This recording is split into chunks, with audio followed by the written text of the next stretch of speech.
girl declared dead whispers upon arrival at the morgue. The doctor immediately drops the scalpel and calls the police. The room was freezing, the white lights flickered slightly, and the silence inside felt heavy.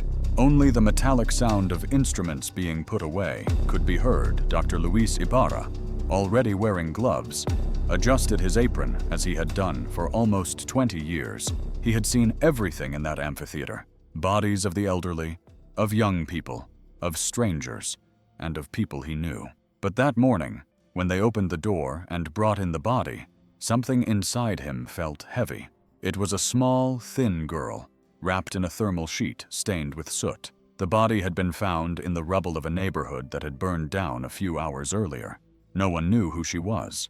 She had no documents, no name, only a makeshift label tied to her wrist. Female, approximately 6 to 8 years old, unaccompanied by fire. No family members appeared, no visitors. It was as if she had come out of nowhere. Luis swallowed hard. It wasn't just another body. There was something there, a different kind of sadness. He carefully removed the sheet, revealing skin darkened by the heat, but still intact in many places. The girl's face, despite the shock of death, seemed peaceful. Dark hair stuck to her forehead, a small stain on her cheek, long eyelashes as if still waiting for a dream. He took a deep breath, pulled out the steel tray with the instruments, took the scalpel, and approached the corner of the room. The clock read 12:07:13. "Let's see what happened to you, little one," he murmured in a tired voice, almost like a whisper to himself. The tip of the knife approached her chest. His hand trembled a little, not from fear, but from respect. Whenever a girl passed by, Luis felt as if the world had made a terrible mistake. He placed his hand on the girl's chest to measure the starting point, and then stopped. He stood still, very still. Something wasn't right. He frowned and pressed his ear to her chest. Nothing was normal, but it was just his imagination. He stood up, took 2 steps back, grabbed his stethoscope, and laughed at himself. Why did he think that? But he put it to his ears anyway, and placed the other part on the girl's chest. Silence.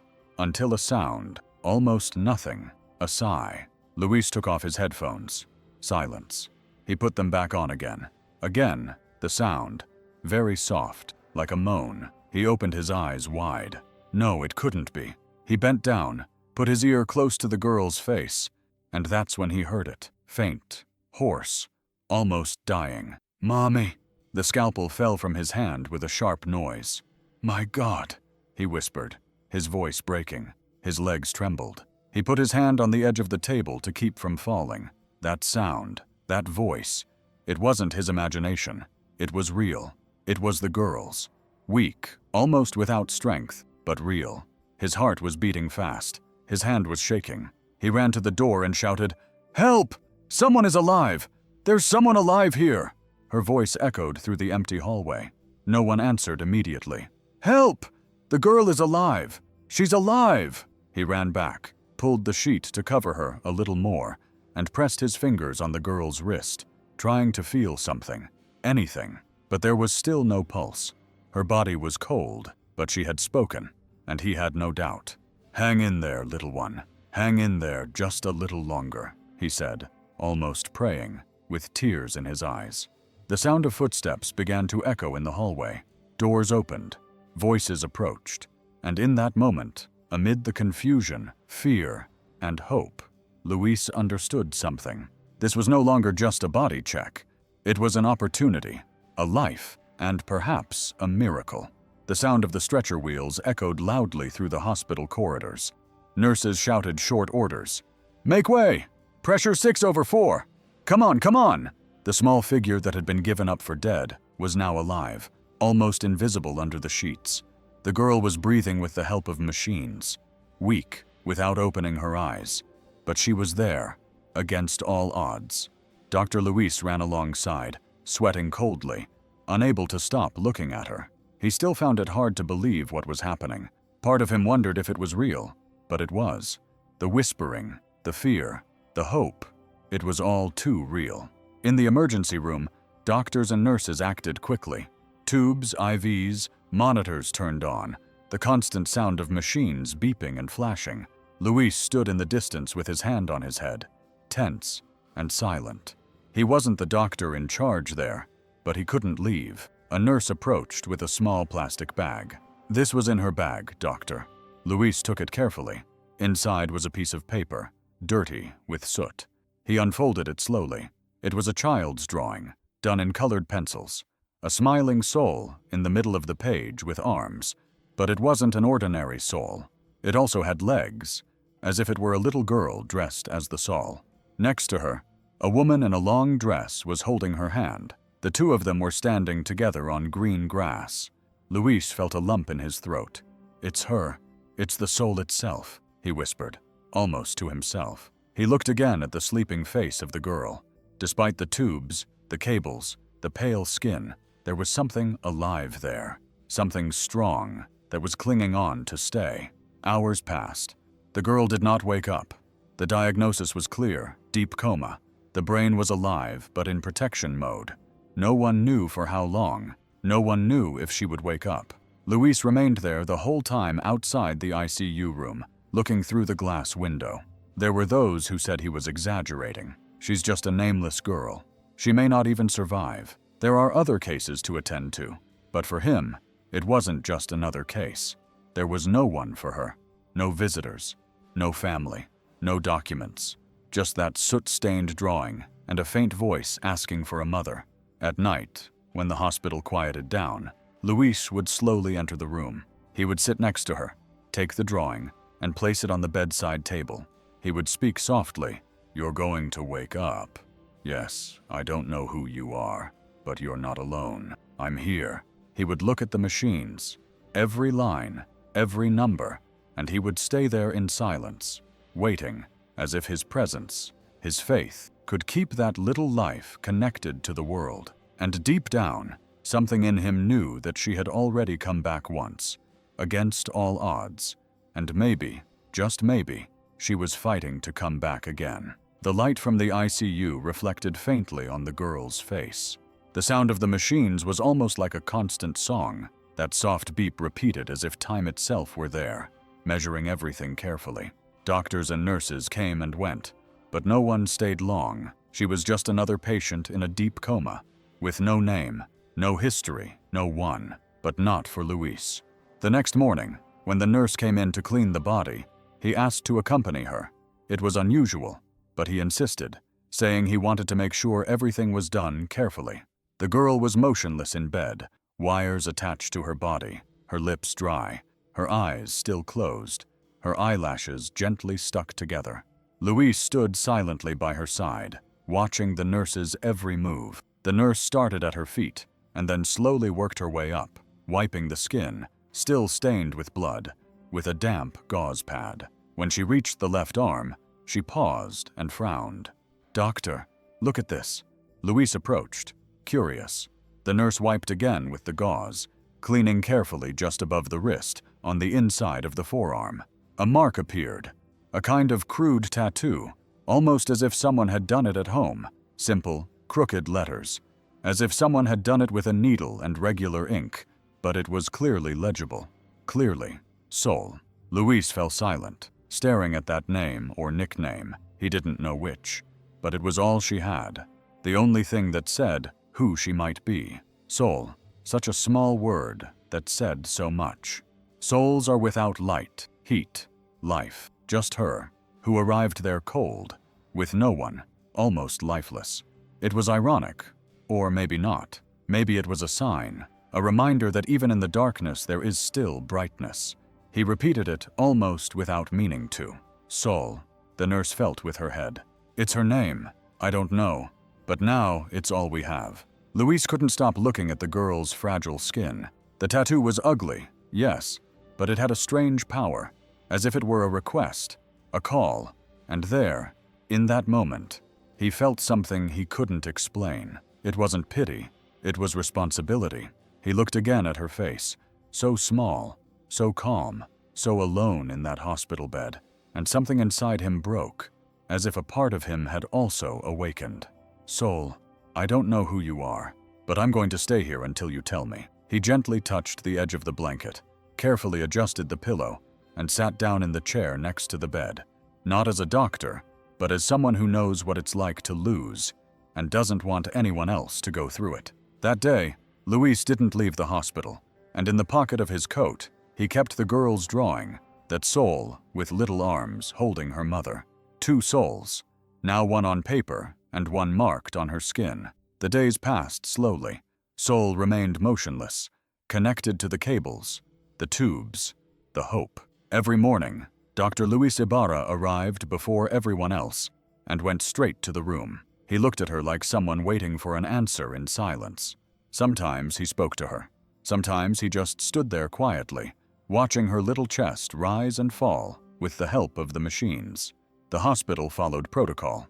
They called the social worker and began to search for any information about the girl. Records, missing person reports, any clue, but nothing. No missing girl with the name Saul. No recent reports that matched her age, appearance, or situation. Luis was on top of everything. He pursued every detail, asking questions and calling all the time. They told him things like, "We haven't found anything. There are no records. No family has reported anything." It was as if she had appeared out of nothing until the strangest news arrived. The police responded to the hospital's report about the fire. They said that there had indeed been an incident the night before Saul arrived. A neighborhood in one of the most dangerous areas of the city had been completely destroyed. According to them, the cause was undefined, probably a short circuit. No one was identified as a resident. No official victims were registered. Nothing. Luis found it strange, like, no bodies, no people. The response was blunt. That was an abandoned area, a high-risk area, a trafficking hotspot. Most of the people who lived there didn't want to be found. Families don't report it out of fear, but Luis didn't accept it. It couldn't be. A girl came out of there. She came from somewhere. Someone was with her. She had a life in there. The social worker just shook her head wearily. The police say it was an accidental fire.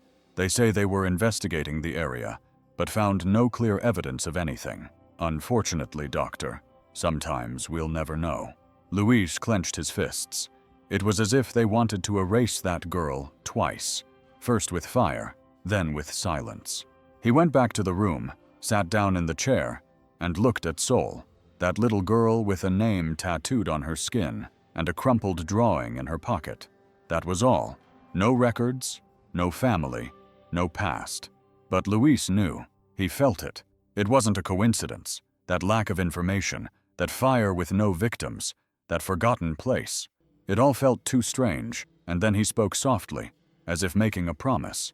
They may have wanted to erase everything, Saul, but you are here, and as long as I breathe, you will continue to exist. Luis was sitting alone in the archive room, his eyes red from lack of sleep. In front of him was a crumpled piece of paper with notes of everything they had already tried. Many had tried, but found nothing. No record, unknown. Everything seemed like a cold wall that would not move. He took a deep breath, picked up his cell phone, and dialed the number for the local police headquarters. He had to try again. He needed to understand what had happened in that fire. It rang 3 times. Houston Police. "Good morning," answered a dry male voice. "Good morning. This is Dr. Luis Ibarra from the General Hospital. I'm trying to confirm information about a fire in a high-risk area 2 days ago. What is the address?" "I don't know exactly, but we received a girl who possibly came from that place. She survived. She is in a coma. We need to know if there are any missing person reports." There was silence on the other end. Luis continued. "Her name, or what appears to be her name, is tattooed on her arm. Sol, a girl of about 6 or 7 years old. Can you look up that name in the records?" Another second of silence. The sound of keys in the background. "What did you say her name was?" "Sol?" As soon as he said that, the call was cut off. The cell phone screen went black. There was no error message or strange sound, just silence. Luis frowned and tried again. The same voice answered. "Houston Police Department. Hello." The call was cut off. "I'm Dr. Luis. I was talking about a girl who arrived here with the name Sol." It cut off again. He stood still for a few seconds with the phone in his hand, staring at the screen. He tried again. It cut off before they answered. Once again, it cut off. Luis's chest tightened. It wasn't just a glitch in the network. Something was wrong. This wasn't normal. He closed his eyes and ran his hand over his face. His mind was racing. "Why now?" he whispered. He wasn't someone who believed in conspiracies, but after so many years dealing with death, he knew when something wasn't normal. And that silence, that reaction to the name, it all pointed to one thing. Someone didn't want him to continue. But why? He looked down the hall, where the light from the ICU shone under the door. He knew that Sol was still there, breathing with the help of machines, unable to say anything. Luis clutched the phone with both hands, felt his heart beating faster, and then whispered to himself, "It's okay. If they want me to stop, it's because there's something they don't want me to find out." And at that moment, he knew he wasn't going to stop, no matter what happened. The clock in the reception area read 3:17 a.m. The hospital was almost completely silent. Only the footsteps of the night shift and the soft sound of the machines filling the corridors could be heard. Dr. Luis Ibarra, as always, had been unable to leave. He stayed once again in the hospital, sitting in the room next to the ICU, reviewing files, trying to understand, trying to find something. Outside, the wind blew cold. The light in the emergency room was a sad yellow. Luis got up to get a coffee from the machine, but something made him stop. A soft cry came from the hallway of the children's area. He stood still for a moment, trying to understand if he had just imagined it. He walked slowly to the door and looked through the glass. There, leaning against the wall of the Sol room, was a barefoot woman with torn clothes and her face hidden in her hands. She was crying as if the world had fallen on top of her. Luis felt his heart racing. He left the room without thinking twice.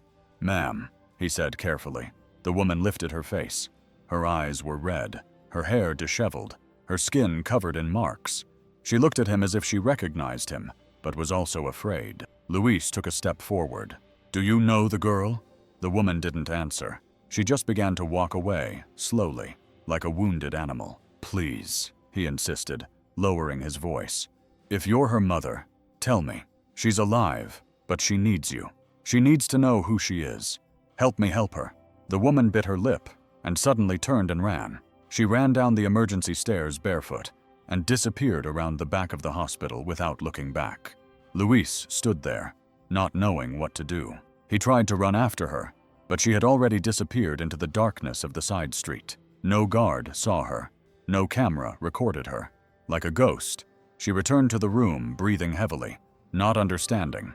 Early the next day, before Solris, Luis returned to the ICU. He slowly pushed open the door to the room. He stopped at the entrance. That's when he saw a piece of paper on the pillow, a note written in shaky, smudged handwriting. Luis picked it up with trembling hands and read it slowly. "Don't leave her alone. He's coming for her."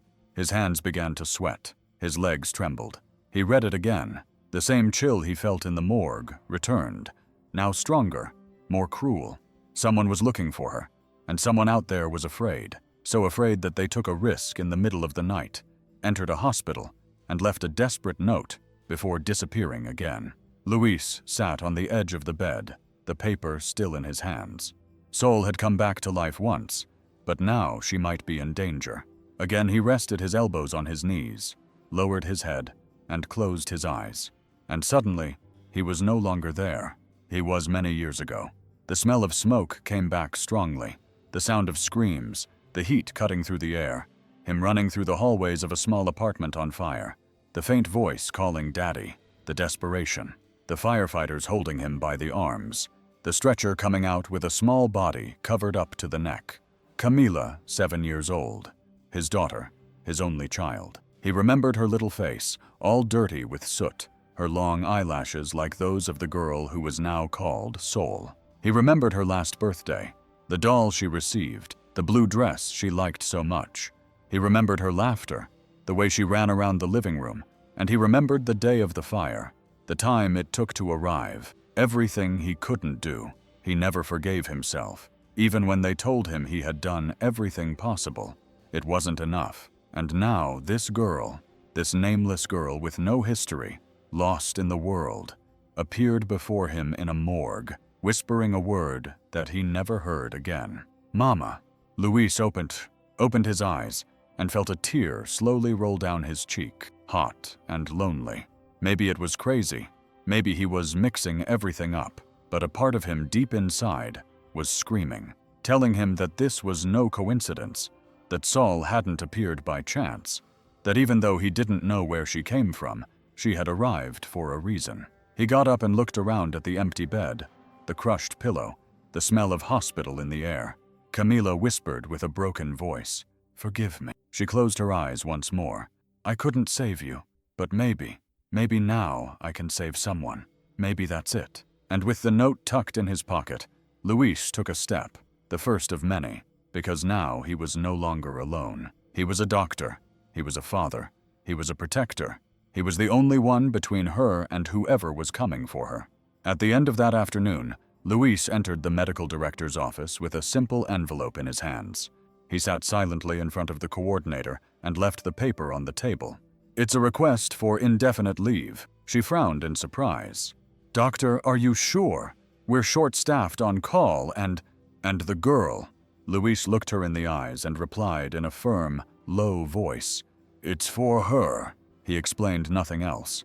He got up, thanked her, and left. It took no more than 5 minutes, but inside, it was as if a part of him had been torn away. From the hospital, he drove straight to the outskirts of the city. The street was dirt, with debris everywhere. Children played soccer barefoot. Dogs barked. But soon the place changed.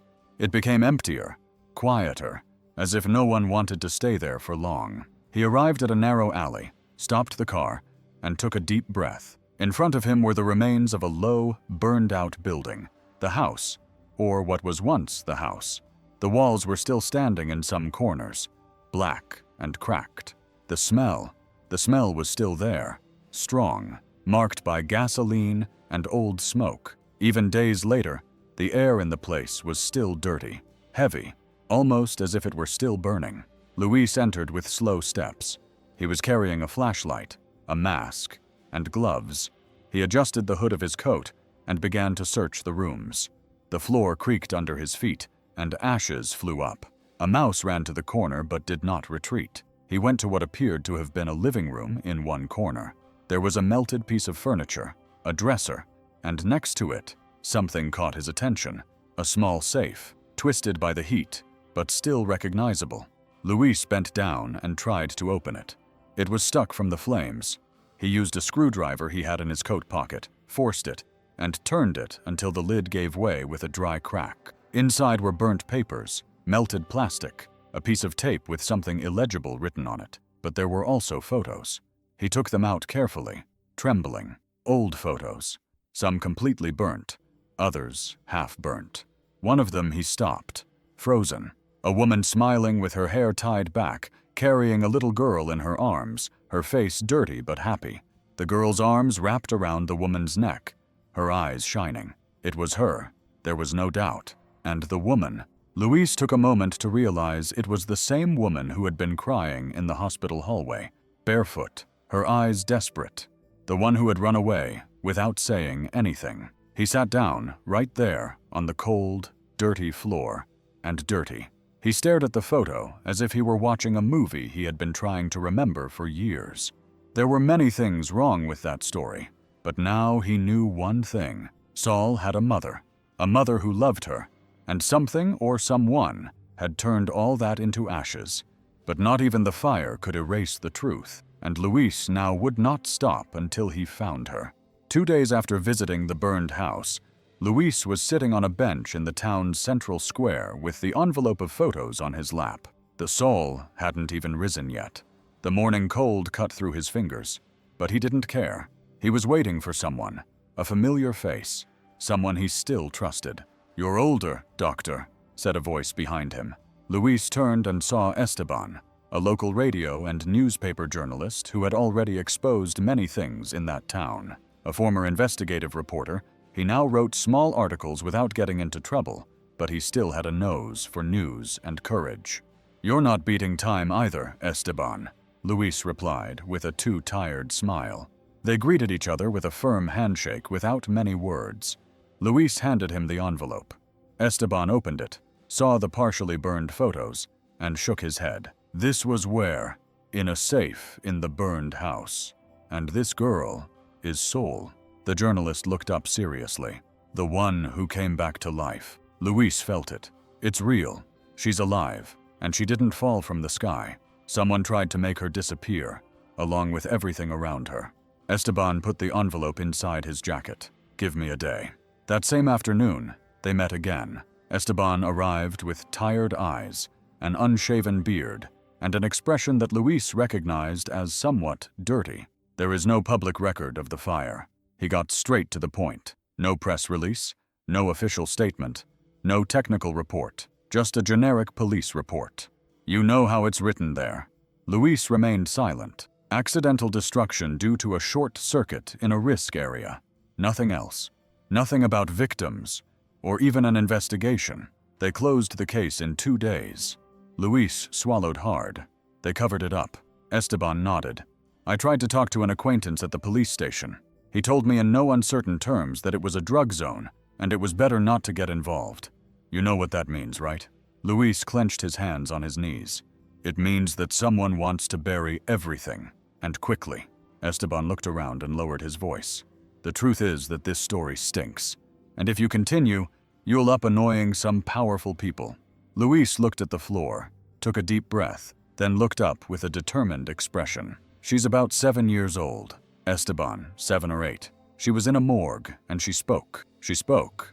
I can't pretend I didn't see her, didn't hear her, didn't feel her. The journalist looked at his friend for a moment, then sighed. So let's take it slowly, but let's go. Luis felt it. She knew that from that moment on, it was no longer just a mystery. It was a fight against those who don't want to be seen, against those who erase evidence, and against an entire system that thought no one would care about a girl who didn't even have a last name. It was almost noon when Luis returned to the hospital. Although he was still on leave, his face was tired, his eyes marked by sleepless nights, and his heart even heavier. He barely passed the reception desk when he heard the nurse's voice. Doctor, what a coincidence. There's a woman who came to see you today. She's in the chapel room. Luis frowned. Who is it? He didn't want to say, but she had the same look in her eyes as that night. His heart began to beat faster. He entered the chapel slowly, the sound of his footsteps echoing in the silence. And then he saw her sitting in the last pew, with her head down and her hands clasped in her lap. This time her face was clean, her hair tied back, still showing signs of fatigue, but there was something different about her, as if she could finally breathe. She looked up when she noticed his presence. Dr. Ibarra. Luis felt him approaching. Are you the lady from that night? I'm sorry for leaving. I was afraid. He sat down next to her, leaving a little space. Sol is your daughter. She began to cry slowly, as if just hearing the name made everything fall apart. Yes, her name is Solange, but since she was little, she only wants to be called Sol. She says it's because she wants to light everything up. Luis closed his eyes for a second. That hurt him deeply. Lucia continued, We ran away from home over a year ago. Her dad, Vicente, is a cop, but not one of the good ones. He's one of those who orders people to shut up, hits them, threatens them, lies. I saw a lot of things. I kept evidence, recorded it, took photos, hid everything in the house where we stayed. She paused for a moment, trembling. He found out. He tried to find us. When I saw them surrounding the neighborhood, we tried to escape again. But before that, I hid everything in a hole in the baseboard near the kitchen wall. I thought the fire would take the house, but not the secrets or her. Luis squeezed his eyes shut, trying to hold back the tears. She's alive. Lucia is fighting, but now what she needs most is you. Lucia nodded, wiping her face with the sleeve of her blouse. I'm ready to talk, to report everything. I don't want to keep running anymore, but I need to see her first, please. Luis took her hand. Yes, you will see her. I promise. He got up and went to the hallway to ask the nurse to prepare the entrance to intensive care, but less than 2 minutes later, he heard quick footsteps. 3 men in discreet vests, badges hanging around their necks, and folders in their hands. One of them showed a piece of paper. Social Services. We have an order to take Lucia Contreras to a safe shelter. Luis was surprised. An order from whom? Since when does Social Services take people away like this? No one told me. It's a normal procedure. She's at risk. We have to act fast. Luis ran back to the chapel. Lucia was already standing, looking at the men with fear, the same fear she had felt the night she ran away. "They're not from social services, doctor," she whispered, grabbing his arm. "I know that one over there. He's Vicente's partner. He's from his group." Luis turned around immediately, his blood boiling. No one is going to take her away without a judge, without a lawyer, without… But they were quick. Two of them grabbed her by the arms. "Let her go!" Luis shouted, trying to stop them. One of the men showed him a gun at his waist without drawing it. "You better not get involved, doctor," Lucia screamed, trying to break free. "Don't let them take my daughter. Don't let them. Don't let them." Luis ran after them, but they left through the back very quickly. The hospital fell silent, as if nothing had happened. But everything had changed. The truth had a price, and now he knew he was facing people capable of anything to hide it. Luis returned to the burned house on a gray afternoon, with the wind kicking up dust, and the city outside feeling too far away. He walked down the same narrow hallway, passing the black walls. Nothing had changed. There was still broken glass on the floor, the remains of furniture, the smell of dried gasoline. He had changed, though. He was quieter, more determined. He carried a small flashlight and a screwdriver in his pocket. A single question ran through his head. What else did Lucia try to hide there? He walked slowly, checking every corner. He shone the flashlight into the cracks under the stairs and the broken sockets. Everything seemed dead, but when he entered one of the rooms, he noticed something strange at the base of the kitchen wall. The wooden baseboard was crooked, as if it had been forced.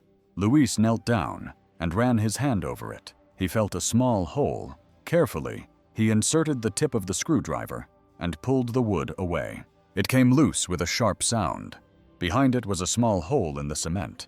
He reached in and found an old package wrapped in dirty tape and burnt aluminum foil. He took it out carefully and unwrapped it. Inside was an old black cassette tape with a yellow label stuck to the side. It had only one word on it, almost erased: night. Luis sat on the floor with his heart pounding. That night, he took the tape to the old tape recorder in the hospital's archive room, where they sometimes played AM radio. He put the tape in and pressed play. At first, there was only noise, background sound, as if the recorder had been turned on secretly. Then a girl's voice. "Daddy won't let me sleep."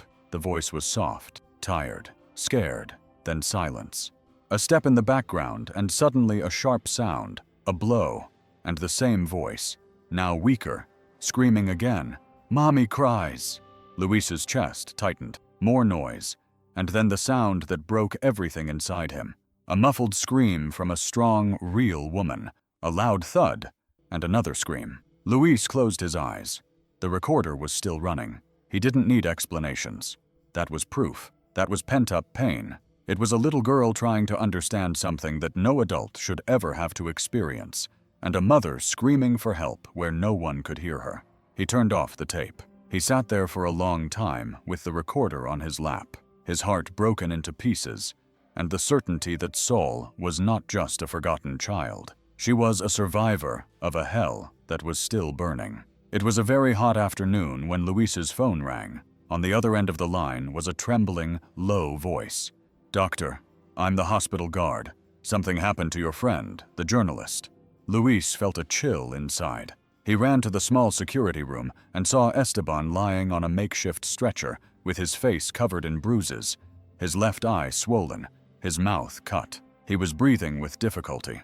One of his arms was bandaged with a dirty, blood-stained rag. "My God, Esteban, what happened to you?" Luis knelt down beside him. Esteban tried to smile but could barely manage it.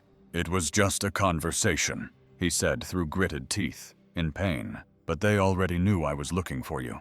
They also knew about you." Luis felt a lump in his throat. "Who?"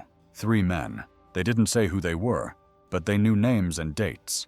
They knew about the recording. They beat me up and took my cell phone, but I hid this with my trembling hand." Esteban took a small USB drive out of his jacket's inside pocket. It was bent and stained with blood.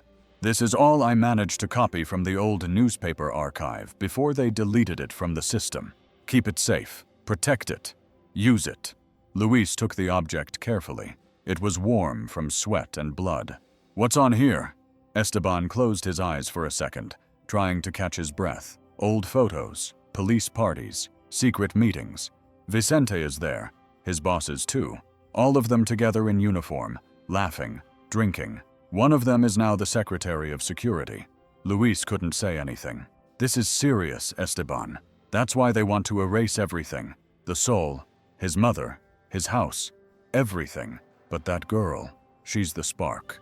She survived and is still alive. They're afraid of her, because she can still talk.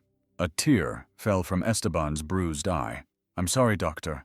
I couldn't get farther. Luis squeezed his hand. Yes, you could. You gave her a voice. And now I'm not going to let this die. That night, Luis stayed alone in the file room with the USB in his hands. He knew what was there. He knew how much it weighed.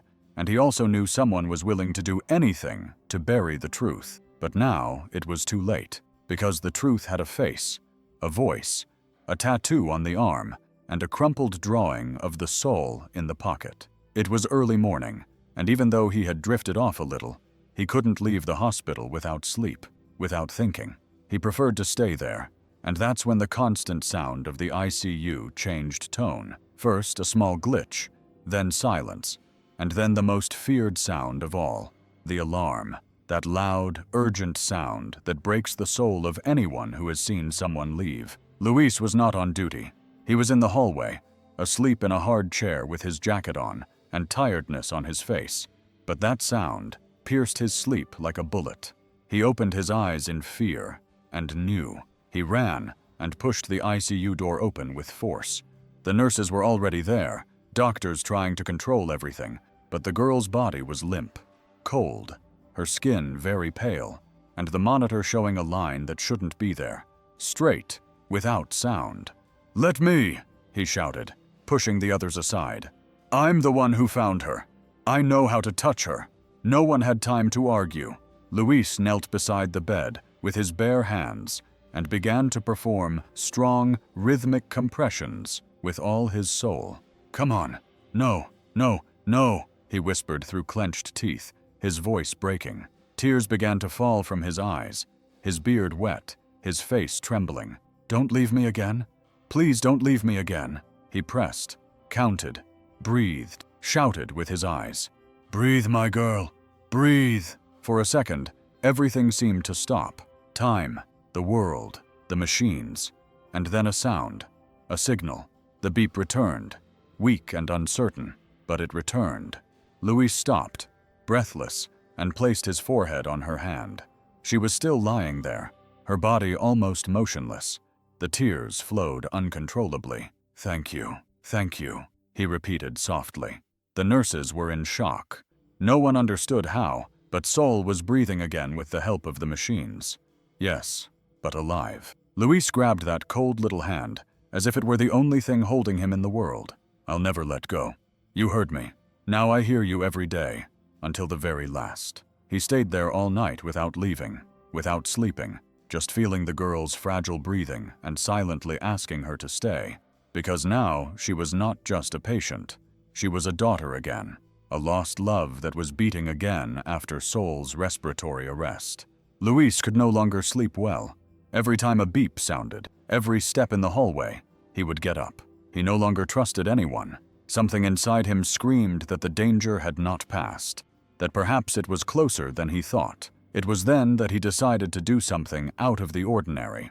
He asked the hospital janitor for help, a man who had worked there for decades, and whom he trusted, with his eyes closed. Silently, during the shift change, they entered the Sol room with a micro camera. It was small and discreet. They placed it at the base of the lamp, pointing directly at the bed where the girl slept or survived every day. 3 days passed.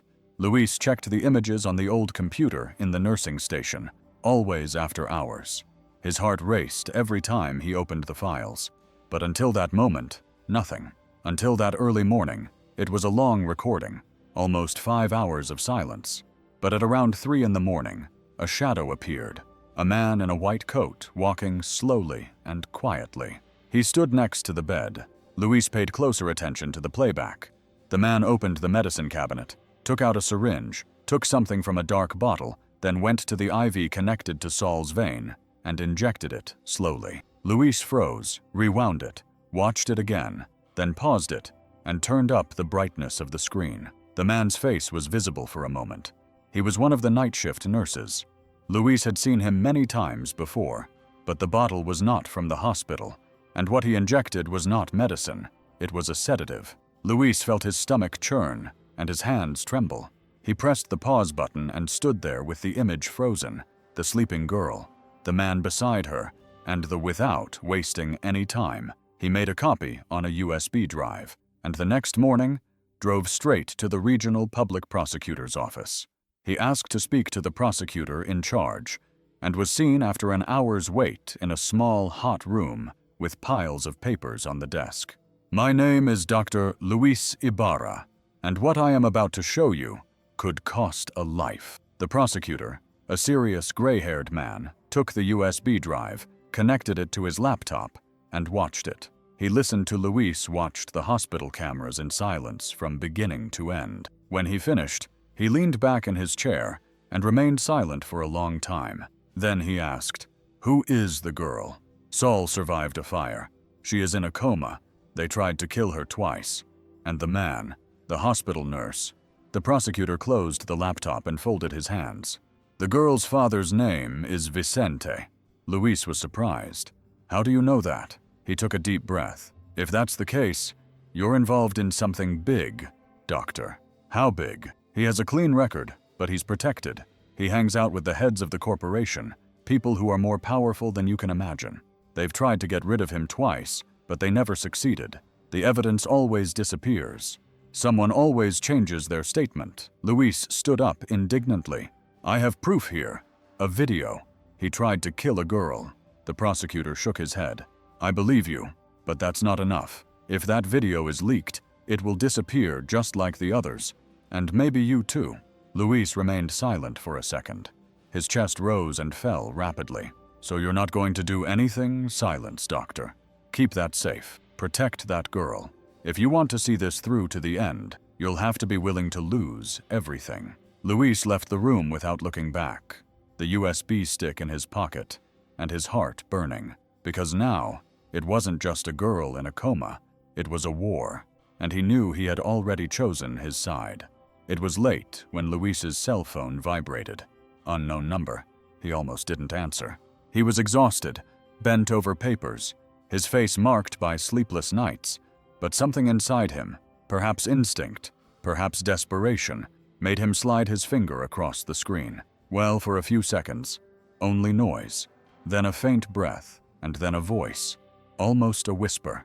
"Doctor, it's me, Lucia." Luis jumped to his feet. "Lucia, where are you?" She sounded weak. "They took me. They locked me up in a place. I don't know where. It's dark, pure concrete. They know you have the evidence." Her voice trembled, cut by sobs of pain. "I tried to escape, but they caught me. Again." Luis paced in circles. "Locked me up in a place, I don't know where. All dark, pure concrete. They know you have the evidence." Her voice trembled, broken by sobs of pain. "I tried to escape, but they caught me again." Luis paced around the room with the cell phone pressed to his ear, his heart beating as if it were about to explode. "Listen to me, Lucia. Hang on. Give me some clue, some noise nearby, some smell, light." She took a deep breath, trying to think. "It smells strongly of dampness and gasoline. A truck is passing by. I think I'm near the highway. There's a pipe that leaks all day long." Then the call was cut off for a second. It came back. "Doctor, take care of her. Take care of my daughter. I'm going to find them, I promise." That's when he heard it, a sharp blow, followed by a quick, painful scream, and silence. Luis stood there with the phone still to his ear, even though he couldn't hear anything anymore, waiting, praying, but she didn't come back. He hung up without saying a word. That night, he didn't go home. He slept in a chair next to the soul's bed, as he always did, and it was there, while the world still seemed frozen, that something happened in the early morning, long before the soul came up. Soul moved her fingers, then her eyes slowly. Luis had his head down, half asleep, when he felt the slight movement of her hand. He got up, unable to believe it. The girl's eyes were open, small, confused, but alive. She looked at him for a few seconds. Her voice came out weak, like a sigh. "Mommy! Where's my mommy?" Luis squeezed her hand tightly, his heart racing. He swallowed the tear that was already falling. "I'll bring her back, Saul. I promise you. No matter what happens. I promise." The girl closed her eyes again, as if that effort had drained her of all her energy. But she had come back, and now he had a promise to keep, one he could never break. The next morning, after Saul woke up, Luis went straight to the prosecutor's office. This time he didn't ask for permission. He entered with firm steps, his face serious. He took the USB drive out of his pocket and the cassette tape out of his backpack and put everything on the prosecutor's desk. "You said that alone wasn't enough. Now you have everything." The man looked at the objects, hesitated for a second, and then called a federal agent. In the following hours, everything moved quickly. They analyzed the tape, the girl's audio, the woman's scream, the video of the illegal injection, the USB drive with the photos of Vicente alongside important figures in the police force. An entire network was coming apart, starting to break down. "This is too big to pretend it doesn't exist," said the federal chief in charge, looking Luis in the eye. "If it's true, someone is going to fall, and they're going to fall hard." Orders were issued. Vicente's name was put on the wanted list.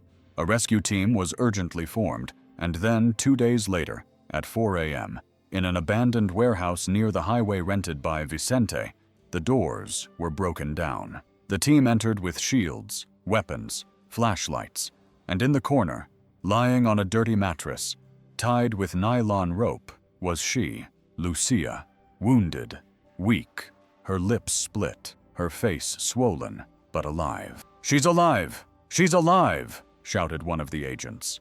She blinked slowly when she saw the light and tried to get up. "My daughter! Where is my daughter?" Hours later, in the hospital, Luis waited for her in the hallway, standing anxiously, his face marked by everything he had been through in the last few days. Lucia entered, escorted, with an IV in her arm, leaning on a nurse. When he saw her, he stopped, his eyes filled with tears, and he fell to his knees with what little strength he had left. "I thought no one would believe us. I thought I was going to die there." Luis also knelt down and took her hands, his eyes filled with tears. "I also lost a daughter. Lucia couldn't lose another one." She let out a loud sob, as if she were crying for all the days she had been silent. He held her tightly there, in the middle of the hospital, on the cold floor, with the sound of the monitors. Two people who didn't know each other well knew that they had saved each other, and most importantly, they knew that Saul was no longer alone. The door to the room opened slowly. The smell of alcohol and saline solution still filled the air. The beeping of the monitors continued steadily, like an external heart watching over every second. Saul was awake but silent, her tired little eyes still lost amid so much light and noise. She stared at the ceiling without saying anything. Luis entered first, adjusted her pillow, and stroked her hair tenderly. Tenderness. "Someone came to see you, Saul. Someone very special." She turned her face slowly. That's when Lucia entered, slowly, thin, still bruised, with stitches on her face and her arm bandaged, but standing, alive. Saul blinked, looked for a second, and then her eyes opened as if she had seen something impossible. Lucia stopped at the door with her hands trembling. "My love," she said with a broken voice. "It's me. Mom is here." For a moment the whole world stopped, total silence. And then Saul cried, not with noise, but with her body. Her shoulders shook, her eyes let it all out. Her mouth opened in a sob that wouldn't come out. She tried to get up but couldn't. Lucia ran and threw herself on the edge of the bed, hugging her daughter with all she had left inside her. Forgive me, my girl, forgive me." Saul in her arms as if she had returned home after getting lost in the world, as if that hug were the last thing left between living and giving up. Luis stood leaning against the wall, watching with eyes full of tears. He held back his crying, his breath catching in his throat. He knew, there in that image of mother and daughter embracing amid cables, pain and love, that he had done what he had to do, what was right, not as a doctor, as a man, as a father, and as someone who refuses to let the world forget a girl just because she came from the wrong place. He wiped his face, turned slowly, and left the room, letting them have that moment to themselves because some pains cannot be cured with medicine. They are cured by reunion. The news came on a quiet morning. Luis was in the hospital cafeteria drinking the same lukewarm coffee as always when his phone vibrated with a short message. They arrested him. He dropped his cup immediately and almost ran to the ICU hallway where Lucia was sitting, slowly combing Sol's hair. When he entered, she noticed him in her gaze and stood up as if her body knew before her mouth confirmed it. Vicente Luis felt arrested. Now it's official, with evidence, with a warrant, with everything. Lucia put her hand to her mouth, and sat down. Her legs couldn't hold her. Sol saw her mother crying silently from the bed, still not understanding everything but sensing that something very big had happened. "It wasn't just because of you, Sol," said Luis, approaching her. "They discovered more than 11 complaints against him, hidden cases, people who were afraid to speak up, but now everything has come to light." Lucia looked at the floor with red eyes. "She survived, doctor, and that's why now all the others are going to have a voice." Luis knelt beside the bed, taking Sol's little hand. She looked at him with sweet eyes, still fragile but alive. Lucia took a deep breath. After a while, she got up, went to Luis, and grabbed his hand tightly, both her hands squeezing his. "Doctor, if something happens to me, if for some reason I'm not here anymore, promise me you'll take care of her." Luis was paralyzed. He couldn't speak. His throat closed up in a way he had never felt, not even in the morgue. He looked at Sol, then at Lucia, and in a low but firm voice replied, "I'm already doing that." They stayed like that for a while, hands joined, hearts tired but whole, knowing that despite everything, something much greater had won out. Love for someone that no one wanted to protect, but who would now never be alone again. Time passed slowly, but it passed. After the trial, after the hearings, after the long wait, the day finally arrived. A new beginning. Lucia and Sol received new identities, clean documents, protected names, a new opportunity far from the past. Monterrey was the chosen destination, a city big enough to get lost in and small enough to start over. The apartment was simple, on the 3rd floor of a building without an elevator, but it had Sol light in the window, the smell of coffee in the morning, and the sound of children running through the hallways. Sol now went to a little school. She wore a uniform and loved to draw. She drew all the time, especially Sol's. Luis went to visit them for the first time a month after the move. He arrived with a backpack on his back and a box of colors in his hand. When the doorbell rang, he heard little footsteps running inside. The door opened. Sol was there, bigger, with her hair tied back in a ponytail and a smile that seemed to light up the entire hallway. She ran and threw herself into his arms. "I feel 100, Sashi! Uncle Luis!" she shouted, wrapping her little arms around him and hugging him tightly. Luis hugged her, as if she were his own daughter. He took a deep breath, smelling that sweet girl smell, feeling that warmth in his chest that only those who truly love know. Lucia appeared shortly after, drying her hands on her apron, her eyes shining. "She talks about you every day, Dr. Luis." He smiled, a shy, sincere, and strange smile, one that he could remember the last time he had done so. "And you're fine. We're alive, Luis, and that's more than I thought we'd have." They spent the afternoon together, eating bread with cajeta on the terrace, listening to music, laughing at bad jokes. Sol showed him her new drawings, a hospital, a house, 3 people holding hands in the corner of the paper, written in crooked letters. Me, Mom, and Uncle Luis. Luis read it and looked at her and had to turn his face away to hide the lump in his throat. At the end of the afternoon, when it was time to leave, he bent down, looked her in the eyes and said, "You are my soul, you know." She smiled and replied softly, "And you are my home." And at that moment, for the first time in many years, Luis smiled, not out of relief or habit, but out of peace. Luis's house was silent, as it always had been, with few, simple, clean, but with that air of someone who had already lived through many things. But now, there was something different.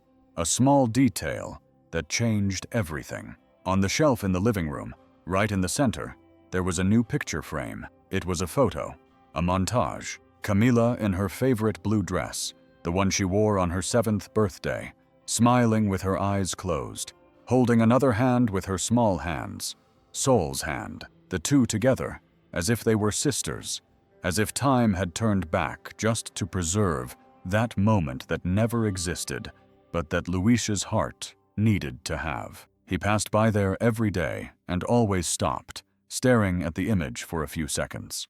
Sometimes he would say aloud, "One left, one stayed," and that was enough to remember why he still got up early, drank bitter coffee, and faced the world. But time doesn't stop for anyone. The day came when he put on his white coat for the last time. Retirement came without a party, without a speech, just a piece of paper on the wall of the break room. "Thank you, Dr. Ibarra."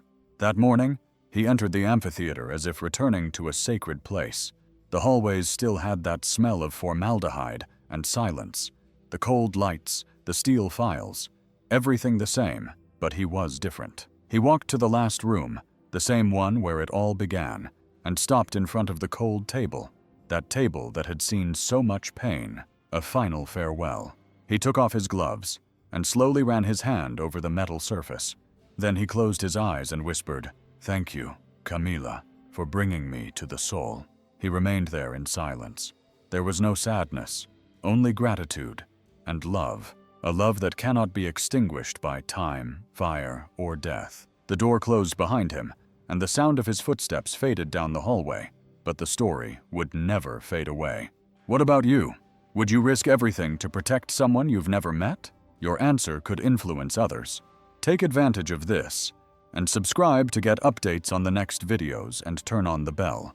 There are still many real and very touching stories we'll share here, and if you haven't seen it yet, click on the video that appears on the screen right away. This story has made many people cry and caused them to think differently about what truly matters in life. See you there.